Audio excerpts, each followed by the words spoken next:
محفوظ ضعيفة، مساء الخير، مرحبا بك معنا. مساء الخير سيدي. أول شيء رد فعلكم أنتم أسرة تلميذ رشيد بعد ورود هذا الخبر؟ والله العظيم، أولا بادئ ذي بدء أشكر وأثمن قناة النهار التي تتابع هذه القضية. لقد قامت محكمة على محكمة الحراش بالعمل المطلوب منها. نحن لا نشك في عدالتنا، فالأمور سارية المفعول والتحقيق جاري، فإننا لا نشك في العدالة الجزائرية. الآن التحقيق جاري، إن شاء الله يا رب العالمين أنه تظهر الحقائق كما هي وكما مرت داخل الثانوية أو خارج الثانوية. طيب، كان لكم حديث قبل أيام على أن أسباب الوفاة الضرب التلميذ، المبرح. الضرب المبرح. نعم. كان فيه تقارير يعني الطب الشرعي لتؤكد أن الوفاة بسبب سكتة قلبية. نعم. لو نعود يعني لتصل القضية التي سردتموها أنتم يعني بالتفاصيل، كيف كانت؟ هو هذا التلميذ سبحان الله العظيم، يعني قضاء وقدر، إن لله وإنا إليه راجعون، ما فيهاش شك. يعني الموت حق، الموت حق. هذا التلميذ ما نقدرش نقول لك، هذا الابن هذا ما نقدرش نقول لك يعني الهدوء نتاعو ولا التربيه نتاعو والاخلاق نتاعو. بعد ما ذهب او بعد ما راجعنا في البيت انا وابني حتى الساعه 11:30 ليلا، 11:10 ليلا، الدروس، بما انه غدا كانوا مقبلين على امتحان. في الصباح الباكر ذهب لامتحانه، وعند خروجه من الثانويه ترصدوا له 3 أشخاص، وهذا بعد التهديدات السابقة عن طريق وسائل التواصل الاجتماعي. كان عندك علم أنت بهالتهديدات من قبل؟ ابدا ابدا، يا ريت لو كان عندي علم، يا ريت. هي هذا قضاء، احنا ما نقدروش نقولوا له كان، لانه كان من الشيطان. هذا قضاء وقدر. يا ريت لو كان عندي علم. ما تصورش انه انا استاذ التربيه والتعليم منذ 35 سنه. انت تصور اي اب او اي ابن يبلغ الاب تاعو انه راهو في هذا القضيه من هذه القضايا، ويقعد ما يمشيش مع وليده، ما يحرسوش، ما ياسوش، ما كذاش. لكن سلوك الطفل يعني ما في نقدرش البيت ما كانش يوحي انه فيه اطلاق تهديدات من زملائه او من اشخاص اخرين؟ هو والله العظيم هذه راح نقولها، كان عادي، شخص عادي. شخص عادي. شيء وحيد اللي يقدر يقوله لي، قال لي يا بابا كنت شوف بديت نكره الدراسه، بديت نكره هذا، وهي الامور راهي حاولت اني واش يعني واش لا ما تروح الدراسه، لازم انا نشجعك، انا نعاونك، انا كذا الى اخره، حتى وصل انه قال لي لو كان غير ترقي لي. وانا وحتى زملاء ارادوا ان يقولوا ذلك، حبوا يخبروني، ولكن يا للاسف هو رفض، قال لهم ما تخبروش، والقضاء والقدر ما نقدروش، ما فيهاش نقاش. حتى جاء ذلك اليوم عند خروجهم من المؤسسه التربويه هذه، عند خروجهم بعد التهديدات السابقه عن طريق التواصل او وسائل التواصل الاجتماعي، 3 أشخاص لا غير، فيه ابناء الحي دايرين بقامتي، بطولي، بقوتي، ممكن يجوني شخصين مش 3 أشخاص ويهدوني، ولا ربما يكون ضرب مبرح، نروح اكيد للسكته القلبيه من الخوف من كذا، من خوف من السكين، من كذا، والاخص التهديدات السابقه. على كل طاحوا عليه ضربا. هو الكلمه اللي غاضتني بزاف، وزملائه يشهدوا بذلك. لما وصلوا ليه قال لهم انا ما نضربش، جيتوا تضربوني، واذا به يبرحون عليه ضربا واسقاطه على الارض. وفيه تلميذ يشهد على هذا وموجود. احد الاشخاص فيه طالبات زملاء ارادوا ان يتدخلوا لاسعافه، فواحد من الثلاثه هددهم من يتقدم فيذهبوا الى نفس المصير. ولماذا هذا الشيء كامل؟ على هذه الاسباب؟ هذا شيء قد وضع في جريدة النهار يعني بعنوان واضح: رشيد رفض علاقة غرامية من بنت فقتل، لا أقل ولا أكثر، في المتخلق.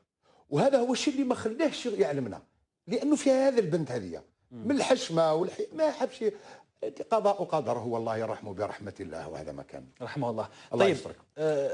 قضية من هذا النوع تؤدينا للحديث عن إلى أين وصلت الأمور في مجتمعنا، إلى أين وصلت الأمور في مدارسنا، العنف اللي أصبح بهذا الشكل.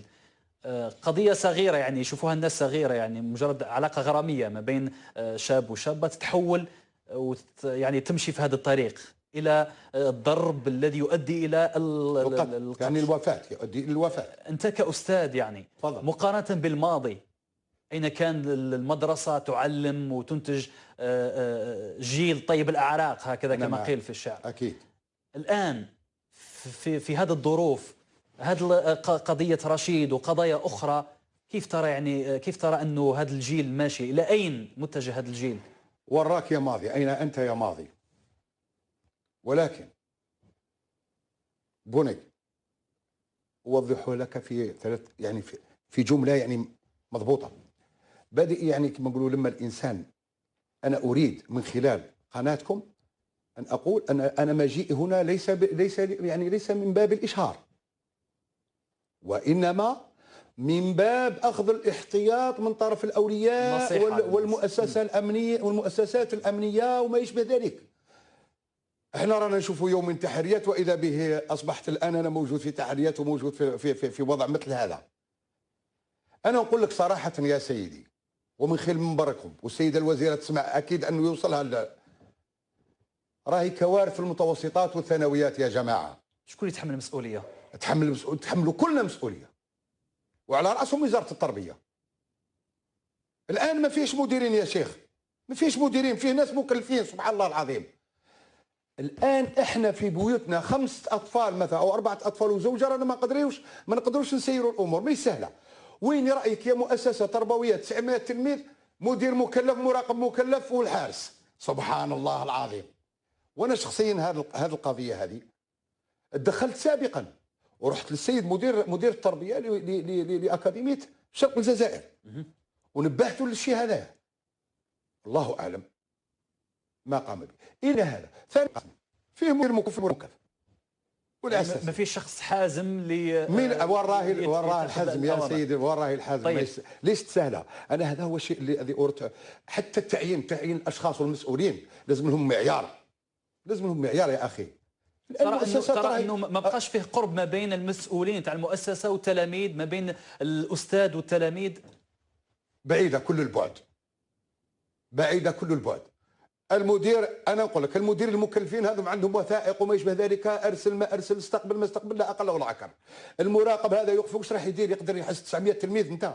راني نقول لك احنا 3 يعني الام والاب 4 اشخاص ما يقدر يحسهم. وين 900 تلميذ وفيه 3 مسؤولين؟ وهذه نقول فيها على مسؤوليتي. طيب ما عندي حتى مصلحه، ولكن حتى ما نوصلوش الى ما لا يحمد عقباه، ورايحين نوصلوا الى ما لا يحمد عقباه. طيب والحل كيف، خاصة في العنف خارج أسوار المؤسسة، لأنه الحادثة وقعت خارج أسوار المؤسسة. الحل كيف يعني مع التلاميذ الابتدائي مفهوم، احنا نشوفه في الصور في أمام الابتدائيات، الأولياء التلاميذ هما اللي أصبحوا يدوا الأبناء يدوا أبنائهم ويجيبوا. لكن في مثل هذه الحالات في المتوسطات في الثانويات كيف نعمل؟ هذا هو التسرب المدرسي. فيه تسرب مدرسي كبير، انا نقولها لك. ولما تكون فيه تسرب مدرسي انت تصور حتى الاولياء، هنا ثاني مسؤوليه الاولياء.